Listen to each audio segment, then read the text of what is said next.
Это будет мой любимый, самый ходовой рецепт дрожжевого теста. 500 граммов муки просею через сито. Так выпечка получится пышнее.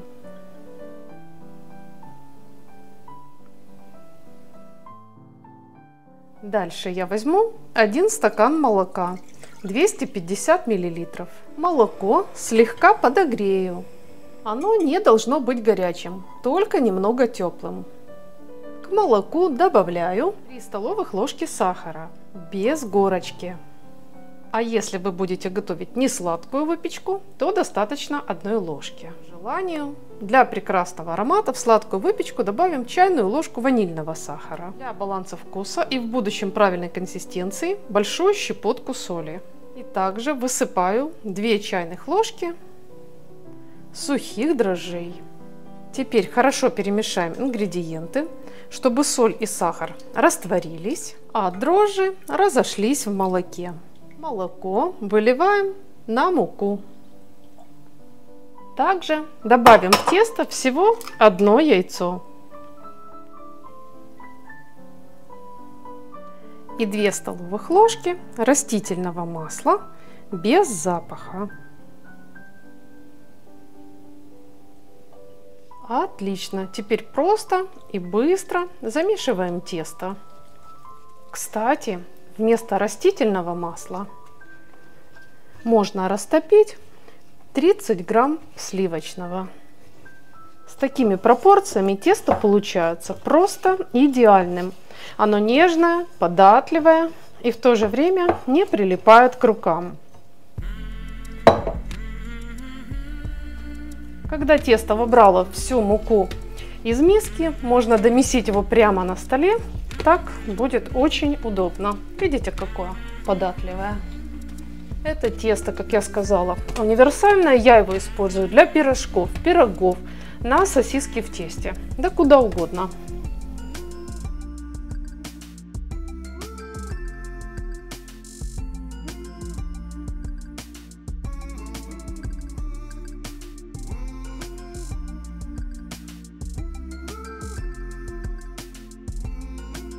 Хочу обратить внимание, если ваше тесто не отстает вот так легко от рук и прилипает, так может быть, если яйцо крупнее или мука высокой влажности, просто по чуть-чуть добавляйте муку, буквально по чуть-чуть, чтобы не забить это тесто. Теперь этой красоте придадим кругленькую форму, выкладываем назад в миску. Сверху, чтобы не подсыхало, немножко растительного масла. Накрываем миску полотенцем или пленкой и оставим тесто подниматься. Если в доме прохладно, то нужно поставить миску в какое-нибудь теплое место, ну хотя бы на водяную баню. Ну вот, посмотрите, как подошло тесто за час. Тесто обомнем. Видите, какое оно воздушное, пышное. Обминаем и даем ему подняться еще раз. На этот раз все произойдет еще быстрее. Теперь я визуально забираю отсюда 2/3. Визуально определяю, забираю из миски. Из первой части формую круг. Можно руками растянуть, а можно при помощи скалки. Круг делаю таким же диаметром, как моя форма для запекания. Она у меня 25 сантиметров в диаметре. Форму слегка смажу растительным маслом. Выкладываю тесто. Возьму сливы, просто на них сейчас сезон. Вообще подойдут любые фрукты, ягоды, творог, любая начинка, какую вы любите. Со слив удаляю хвостики и косточки, а затем выкладываю их срезами вверх.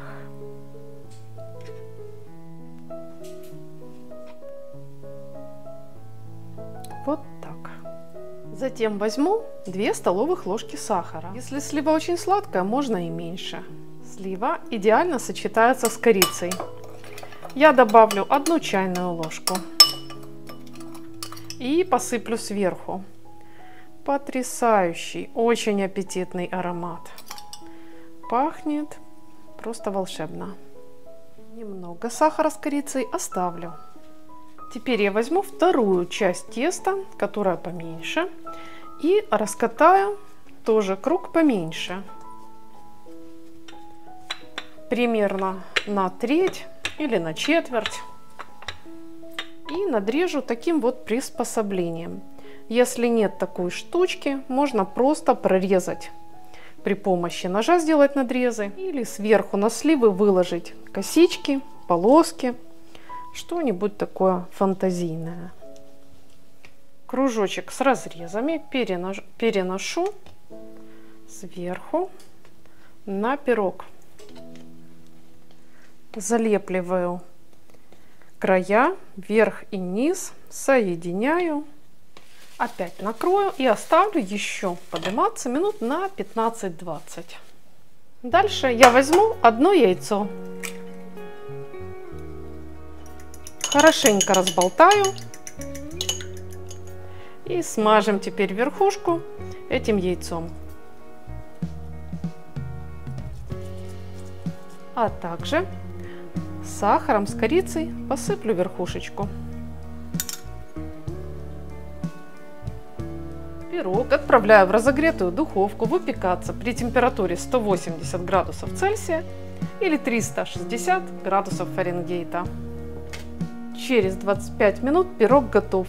Очень ароматный, жаль, нельзя передать его аромат через экран. Готовьте с удовольствием, это очень вкусно и просто. А также не забудьте подписаться на канал, чтобы видеть и другие интересные и вкусные рецепты. Спасибо за ваш лайк под видео и за ваше мнение в комментариях. Я желаю вам вкусного пирога, крепкого здоровья и мирного неба над головой. Посмотрите, какой мягкий, какой он воздушный. При этом у нас очень сочная, вкусная начинка. Как всегда, до встречи в следующем вкусном видео.